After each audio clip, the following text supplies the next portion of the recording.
Welcome to నాంసరి. ఈరోజు నేను మునగాకు ఫ్రై చేసొచ్చండి. చాలా బాగా ఉంది. మునగాకుని ఎక్కువగా అయితే ఫ్రై చేయలేదు. నేను తీసుకునేటువంటి మునగాకు కూడా ఫ్రెష్గా తీసుకున్నా. మనకి చాలా తొందరగా కూడా ఉడికిపోయింది. చాలా బాగుంటుంది. మనకు తెలియని రోగాలను కూడా నయం చేసేటువంటి కెపాసిటీ ఉన్నటువంటి ఈ మునగాకుని మనకి అందుబాటులో ఉన్నప్పుడల్లా తప్పకుండా తినడానికి ప్రయత్నం చేయండి కంపల్సరీగా. అంటే చాలా రకాల రోగాలని నివారించేటువంటి కెపాసిటీ ఉన్నటువంటి మునగాకు. ఇప్పుడు ముందుగా నేను 1 కప్పు తీసుకున్నాను కందిపప్పు. ఊరి కావాలంటే ఇందులోకి పెసరపప్పు అయినా వేసుకోవచ్చు, కానీ కందిపప్పు అయితే టేస్ట్ చాలా బాగుంటుంది. ఈ కందిపప్పును మనము 1-2 సార్లు క్లీన్ చేసుకొని ఇందులోకి వాటర్ వేసుకొని మనం ఉడికించుకోవాలి.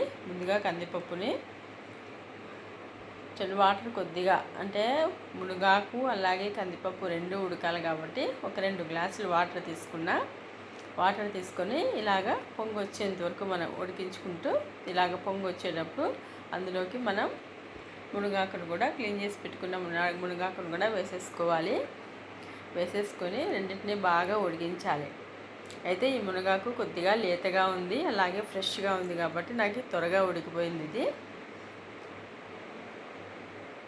మొత్తం అంతా పొంగు వచ్చేంత వరకు మనం మూత పెట్టుకొని మొత్తం ఆకంతా వాటర్లో మునిగేంత వరకు మనం కొంచెం చూసుకొని తర్వాత మనం సిమ్లో పెట్టేసుకుంటే 15 నిమిషాలకి మనకి ఈజీగా ఉడికిపోతుంది. అలాగే కందిపప్పు కూడా మనకు ఈజీగా ఉడికిపోతుంది. ఇప్పుడు నేను పూర్తిగా ఉడికిన తర్వాత చూడండి, చల్లారిన తర్వాత చూపిస్తున్నాను. వాటర్ కూడా పూర్తిగా వెళ్ళిపోయినాయి, కొద్దిగానే ఉన్నాయి కదా. ఉన్న వాటర్ని కూడా ఇలాగ మనం పిండేసుకొని ఆకుని సపరేట్ చేసేసుకోవాలి. చూడండి, ఈ ఆకులో ఉన్నటువంటి రసాన్ని కూడా మనము రసం చేసుకున్నామంటే చాలా బాగుంటుంది, లేదా ఉత్తది తాగినా కూడా మన ఆరోగ్యానికి చాలా మంచిది. ఇది సర్వరోగ నివారణి అంటారు కదండి మునగాకు అంటే.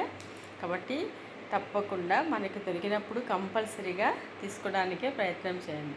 మనం ఇలాగే తీసేసుకోవచ్చు. ఇలాగే ఇందులో కావాలనుకుంటే కొద్దిగా పల్లీల పొడి వేసుకొని తీసుకోవచ్చు. కానీ అవి కావాలనుకున్న వాళ్ళు, ఇంకా టేస్ట్ కావాలనుకున్న వాళ్ళు ఇలాగ పోపు పెట్టుకుంటే ఇంకొంచెం వెరైటీగా టేస్ట్గా కూడా ఉంటుంది. సో ఇందులోకి మనం పోపు వేసుకున్నాం, అలాగే పచ్చిమిర్చి వెల్లుల్లి కానీ ఉల్లిపాయ కూడా వేసుకున్నాం కదా.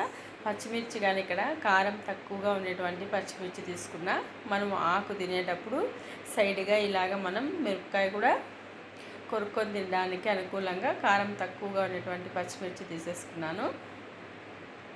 ఇలాగ మొత్తం అంతా ఫ్రై చేసుకొని, ఆనియన్స్ మరీ ఎక్కువ ఫ్రై అవ్వాల్సిన అవసరం లేదు. చూడండి, ఈ రకంగా వచ్చినప్పుడు మనం ముందుగా రెడీ చేసుకున్న మునగాకు కందిపప్పు రెండింటినీ వేసేసుకొని, అలాగే ఇందులోకి మనము సాల్ట్ వేసుకుంటున్నా. చూడండి, సాల్ట్ మాత్రం చాలా తక్కువగానే వేసుకుంటున్నా. ఆకుకూరలు అంటేనే సాల్ట్ తక్కువగానే వేసుకోవాలి, ఆల్రెడీ ఆకుకూరల్లో ఉంటుంది కాబట్టి. మొత్తం అంతా మిక్స్ చేసేసుకున్నాము. ఇప్పుడు ఇందులోకి మీ దగ్గర ఏ పొడి ఉంటే ఆ పొడి, ముఖ్యంగా పల్లీల పొడి ఒక్కటి వేసుకున్నా కూడా మనకి టేస్ట్ అనేది ఉంటుంది, చాలా బాగుంటుంది. చపాతీలోకైనా లేదా స్నాక్స్ టయానికైనా కూడా బాగుంటుంది. ఇందులోకి నేను నువ్వులు, అలాగే పప్పులు, కొబ్బరి, కారం పొడి వేసినటువంటి పౌడరు వేస్తున్నా, అలాగే పల్లీల పౌడరు 2 వేస్తాను. చూడండి, పల్లీల పౌడర్ వేసుకొని మొత్తం అంతా బాగా మిక్స్ చేసేసుకోవడమే. చూడండి, సింపుల్గా మంచి టేస్టీగా, మంచి ఆరోగ్యానికి కూడా చాలా ఉపయోగపడేటువంటి మునగాకు రెడీ అయిపోయింది. మరి నా వీడియో నచ్చితే లైక్ చేయండి, షేర్ చేసి సబ్స్క్రైబ్ చేసుకోండి.